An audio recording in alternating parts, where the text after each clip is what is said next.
नमस्ते दोस्तों, एक सवाल से शुरू करते हैं। आप पैसे को लेकर कैसा महसूस करते हैं?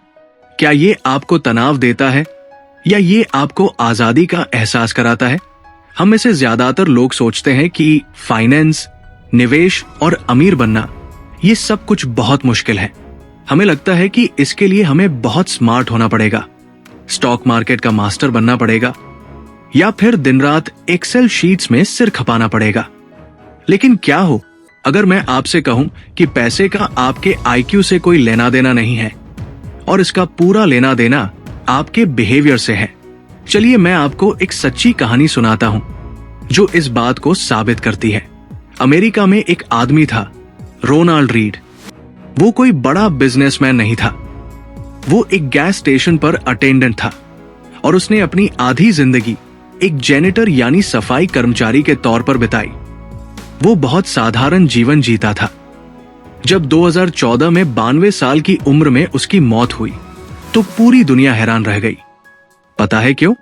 इस साधारण से दिखने वाले सफाई कर्मचारी के पास $8 मिलियन, करीब 65 करोड़ रुपए की संपत्ति थी।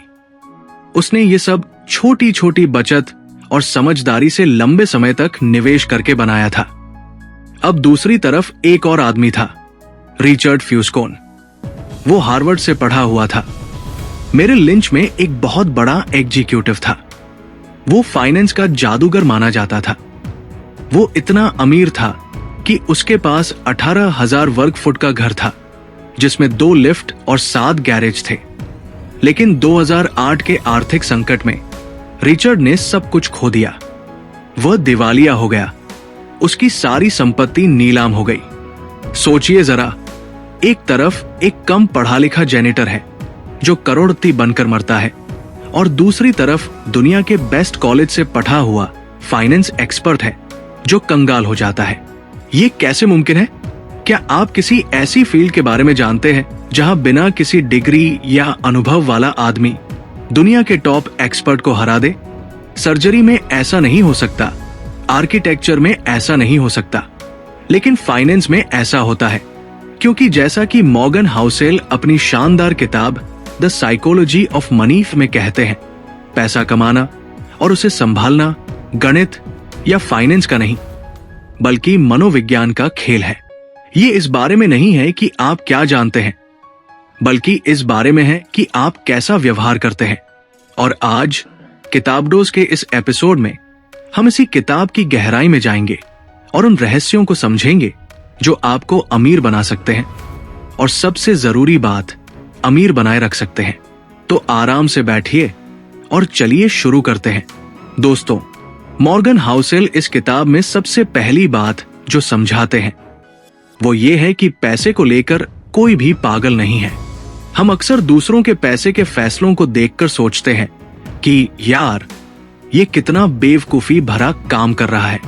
कोई अपनी पूरी सैलरी उड़ा देता है तो कोई एफडी से बाहर निकलने से डरता है। लेकिन सच ये है कि हम सभी अलग अलग समय और अलग अलग हालातों में पले बड़े हैं।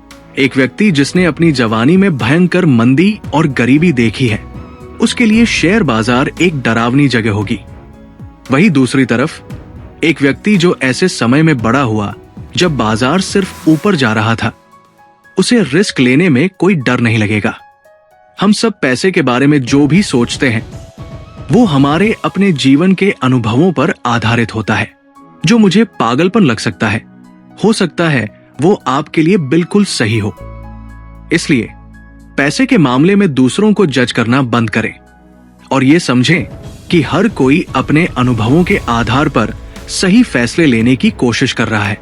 इस किताब का दूसरा सबसे बड़ा और शायद सबसे महत्वपूर्ण सबक है कंपाउंडिंग की ताकत को समझना। हम सब वॉरेन बफेट को जानते हैं, दुनिया के सबसे महान निवेशक। उनकी कुल संपत्ति $100 बिलियन से भी ज्यादा है। लेकिन क्या आप जानते हैं कि इसमें से 99% संपत्ति उन्होंने अपने 50वें जन्मदिन के बाद कमाई है और इसमें से भी एक बहुत बड़ा हिस्सा उन्होंने 65 साल की उम्र के बाद कमाया। अगर वॉरेन बफेट 30 साल की उम्र में निवेश करना शुरू करते और 60 साल की उम्र में रिटायर हो जाते तो शायद आज हम उनका नाम भी नहीं जानते। उनकी सफलता का राज ये नहीं है कि उन्हें सबसे ज्यादा रिटर्न मिला। उनकी सफलता का राज है समय।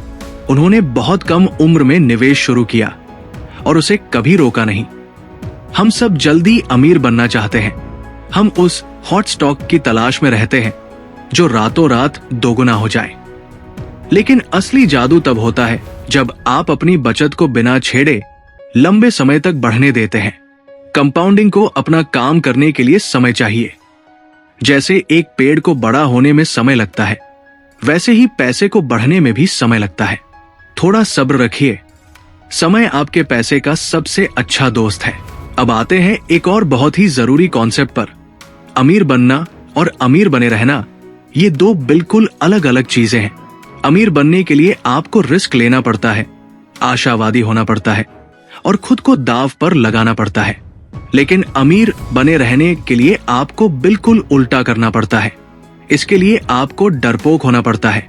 आपको ये डर होना चाहिए कि जो कुछ आपने कमाया है वो सब छिन सकता है। आपको अपनी चादर के हिसाब से पैर पसारने पड़ते हैं। वापस उसी उदाहरण पर चलते हैं। रिचर्ड फ्यूस्कोन, वो हार्वर्ड वाला एग्जीक्यूटिव, उसे अमीर बनना तो आता था। उसने बहुत रिस्क लिए, लेकिन उसे अमीर बने रहना नहीं आता था। उसमें डर नहीं था, उसमें विनम्रता नहीं थी और एक झटके में सब खत्म हो गया। मॉर्गन हाउसेल कहते हैं कि फाइनेंस में सर्वाइवल यानी बचे रहना सबसे जरूरी है। अगर आप बाजार में लंबे समय तक टिके रहेंगे तभी कंपाउंडिंग अपना जादू दिखा पाएगी। इसलिए कभी भी इतना बड़ा रिस्क मत लीजिए कि एक गलती आपको खेल से ही बाहर कर दे। थोड़ा डरना अच्छा है। अब एक बहुत ही दिलचस्प बात जो ये किताब हमें सिखाती है, रिच होने और वेल्थी होने में क्या अंतर है। हम अक्सर इन दोनों शब्दों को एक ही समझते हैं, लेकिन इनमें जमीन आसमान का फर्क है। रिच होना मतलब है आपकी करंट इनकम ज्यादा है। आप महंगी गाड़ियां चलाते हैं, महंगे कपड़े पहनते हैं, इंस्टाग्राम पर छुट्टियों की फोटो डालते हैं। ये सब दिखावा है। जब आप किसी को 1 करोड़ की गाड़ी चलाते हुए देखते हैं तो आप ये नहीं सोचते कि उस आदमी के पास कितना पैसा है, बल्कि आप सोचते हैं कि काश मेरे पास भी ये गाड़ी होती। लेकिन सच्चाई यह है कि जब किसी ने 1 करोड़ की गाड़ी खरीदी तो अब उसके पास 1 करोड़ रुपए कम है। वेल्थ या असली संपत्ति वह है जो आपको दिखाई नहीं देती। वेल्थ वह पैसा है जो आपने खर्च नहीं किया है। ये वो कार है जो आपने नहीं खरीदी। वो हीरे की अंगूठी है जो आपने नहीं पहनी। मॉर्गन हाउसेल कहते हैं, पैसे का सबसे बड़ा इस्तेमाल ये है कि आप उससे अपना समय खरीद सकें। असली अमीरी आजादी है। सुबह उठकर ये कहने की आजादी कि आज मैं जो चाहूं वो कर सकता हूं। आपके पास दुनिया की सबसे महंगी कार हो सकती है, लेकिन अगर आपको उसे चलाने के लिए रोज सुबह 9 बजे ऐसी नौकरी पर जाना पड़ता है जिसे आप नापसंद करते हैं, तो आप अमीर नहीं हैं। आप बस एक महंगे कैदी हैं। इसलिए दिखावे के लिए खर्च करना बंद करें और अपनी वेल्थ को बढ़ाएं। वो वेल्थ जो आपको कल को अपनी शर्तों पर जीने की आजादी देगी। और आखिरी महत्वपूर्ण बात जो मैं इस किताब से साझा करना चाहता हूं वो है रैशनल होना बनाम रीजनेबल होना। हम अक्सर फाइनेंस में बेस्ट, सबसे ऑप्टिमाइज्ड रास्ता खोजते हैं। एक्सेल शीट पर जो सबसे सही लगता है हम वही करना चाहते हैं। उदाहरण के लिए, गणित के हिसाब से अगर आपको होम लोन 7% पर मिल रहा है और आप शेयर बाजार में 10% कमा सकते हैं, तो आपको कभी भी अपना होम लोन जल्दी नहीं चुकाना चाहिए। आपको उस पैसे को निवेश करना चाहिए, है ना? ये रैशनल यानी तर्कसंगत है। लेकिन हम इंसान हैं, रोबोट नहीं। हमारे अंदर भावनाएं हैं। हो सकता है कि सर पर कर्ज का बोझ आपको रात को सोने न दे। हो सकता है कि अपना घर पूरी तरह से अपना होने का सुकून आपके लिए उस 3% के एक्स्ट्रा मुनाफे से कहीं ज्यादा कीमती हो। इसलिए मॉर्गन हाउसेल कहते हैं कि हमेशा सिर्फ तर्कसंगत होने की कोशिश मत करें। समझदार बने। वो रास्ता चुने जो आपको रात को चैन की नींद सोने दे, भले ही वो गणित के हिसाब से सबसे बेस्ट न हो। एक ऐसी वित्तीय योजना बनाएं जिस पर आप लंबे समय तक टिके रह सकें, न कि वो जो सिर्फ कागज पर अच्छी लगे। तो दोस्तों, द साइकोलॉजी ऑफ मनी हमें सिखाती है कि पैसा सिर्फ नंबरों का खेल नहीं है। ये हमारे डर, लालच, घमंड और हमारे अतीत के अनुभवों का खेल है। सफल होने के लिए आपको जीनियस होने की जरूरत नहीं है। आपको बस रोनाल्ड रीड जैसा बनने की जरूरत है। धैर्यवान, निरंतर और दिखावे से दूर।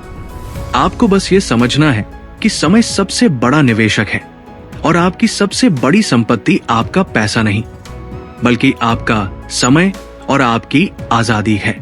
अमीर बनने की दौड़ में अमीर बने रहना मत भूलिएगा। मुझे उम्मीद है कि आपको किताबडोज का ये एपिसोड पसंद आया होगा और मॉर्गन हाउसेल की इन बातों ने आपको सोचने पर मजबूर किया होगा। आपका इस बारे में क्या सोचना है? क्या आप रिच दिखने की कोशिश कर रहे हैं या वेल्थी बनने की?